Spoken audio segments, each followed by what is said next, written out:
மத்திய மந்திரி தர்மேந்திர பிரதான் பதவி விலகல் நாடு முழுவதும் மிக முக்கியமான அதிர்ச்சியை ஏற்படுத்தியிருக்கிறது.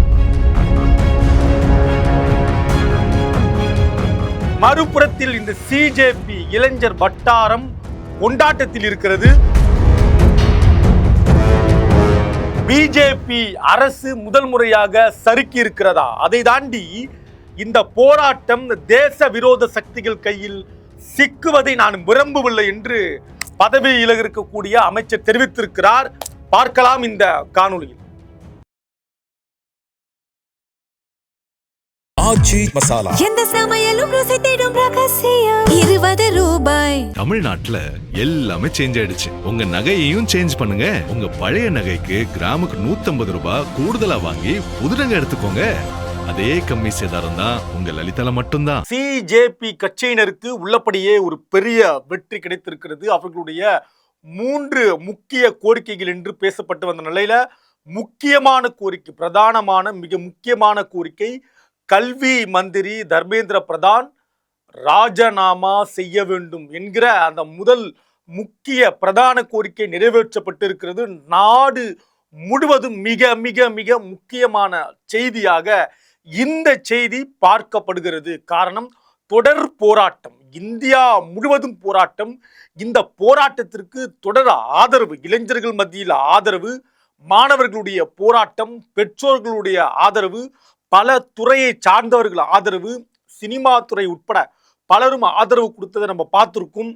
இந்த நிலையில இந்த போராட்டத்துடைய ஒரு வெற்றி, அதாவது வெற்றியின் இலக்காக ஒரு இலக்கு, தற்போது பதவி விலகி இருக்கிறார். ராஜினாமா கடிதத்தை பிரதமருக்கு அனுப்பி இருப்பதாக தகவல் வெளியாகி அது நாடு முழுவதும் கொண்டாட்டமாகவும் பார்க்கப்படுகிறது. இதற்கு ஆதரவாக, அதாவது நீட் கூடாது என்று போராட்ட களத்தில் நின்றவர்கள் இதை கொண்டாட்டமாக பார்க்கிறார்கள். நீட் முறைகேடு தடுத்து நிறுத்தப்பட வேண்டும், தண்டனை கடுமையாக கொடுக்க வேண்டும், குற்றவாளிகள் தப்பிக்கவே கூடாது, நீதிமன்றம் விசாரணைகள் மிக விரைவில் நடைபெற்று தீர்ப்பு வழங்கப்பட வேண்டும் என்று போராட்ட களத்தில் நின்றவர்களுக்கு இது ஒரு மிகப்பெரிய கொண்டாட்டமாக பார்க்கப்படுகிறது. சிஜேபி கட்சியினர் இந்த கொண்டாட்டத்தை கொண்டாட தொடங்கி இருக்கிறார்கள். அதே நிலையில மற்ற 2 கோரிக்கையும் தற்போது பேசப்பட்டு கொண்டிருப்பதாகவும் தகவல் வந்து கொண்டிருக்கிறது. இதுல டெல்லி ஜந்தர் மந்தரிலும் என்ன தகவலை கொடுத்திருக்கிறார் பதவி ராஜினாமா செய்திருக்கக்கூடிய அமைச்சர், மத்திய அமைச்சர் என்ன கொடுத்திருக்காரு? டெல்லி தர்மேந்திர பிரதான் தெரிவித்துள்ள அந்த அறிக்கை, டெல்லி ஜந்தர் மந்தரிலும் நாடு முழுவதிலும் ஏற்பட்டுள்ள சூழ்நிலையை தேச விரோத சக்திகள் தங்களுடைய ஆதாயத்திற்காக பயன்படுத்துவதை அனுமதிக்க மாட்டேன். இந்த போராட்டம் நடைபெற்று கொண்டு இருக்கக்கூடிய போராட்டம் இருக்கு இல்லையா, இந்த போராட்டமானது தேச விரோத சக்திகள் கையிலும் போக கூடாது, நான் அதை அனுமதிக்க மாட்டேன்.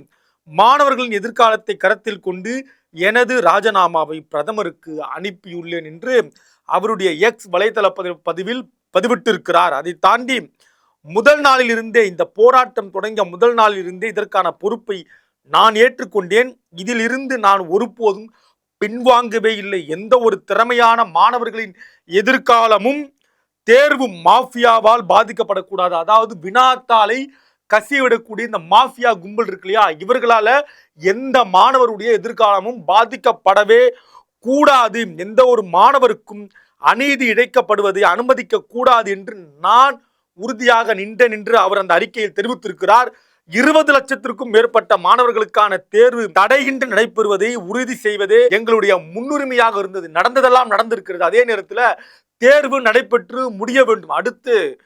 அடுத்த தயாரிப்புக்கு தயாராக வேண்டும் இல்லையா, அடுத்த கல்லூரிக்கு போக வேண்டும். கூடுதலாக பொறுப்புள்ள பதவிகளில் இருந்த சில தனிநபர்கள் பல மாணவர்களை தவறாக வழிநடத்த முயன்றனர். இது எனக்கு மிகுந்த மன உளைச்சலை ஏற்படுத்தியது அப்படின்றதையும் அவர் தெரிவித்திருக்கிறார். எனக்கு மிகப்பெரிய ஒரு மன உளைச்சலை ஏற்படுத்தியிருக்கிறது. பொறுப்புள்ள மனிதர்கள் என்று நான் நினைத்தவர்கள் எல்லாம் மாணவர்களை தவறாக வழிநடத்த முயற்சி செய்தார்கள். நமது ஜனநாயகத்தின் சக்தியின் மீது எனக்கு எப்போதுமே அசைக்க முடியாத நம்பிக்கை உண்டு. இளைஞர்களின் விருப்பங்கள், கனவுகள் மற்றும் எதிர்பார்ப்புகளை நான் ஆழ்ந்து மதிக்கிறேன். இளைஞர்கள், இந்த போராட்ட களத்தில் நின்ற இளைஞர்களுடைய எதிர்பார்ப்புகளையும் எதிர்காலத்தையும் நான் அதிகமாக மதிக்கிறேன், ஆழ்ந்து மதிக்கிறேன் என்று அவர் அறிக்கையை வெளியிட்டிருக்கிறார்.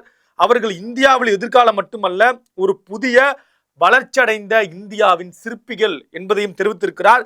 கடந்த 10 நாட்களில் நடந்த நிகழ்வுகளால் நான் வருத்தம் அடைகிறேன். 10 நாட்களாக நாடு முழுவதும் நடந்த நிகழ்வு, குறிப்பாக அந்த டெல்லி ஜந்தர் மந்தர் போராட்ட களத்தில் நடந்தது, சோனம் வாசிங் அவருடைய இந்த மருத்துவமனையில் அவர் அனுமதிக்கப்பட்டது, உடல்நிலை குன்றி இருந்தது, இப்படின்னு பல நிகழ்வுகளை நாம் இதுல புரிந்து கொள்ளலாம்.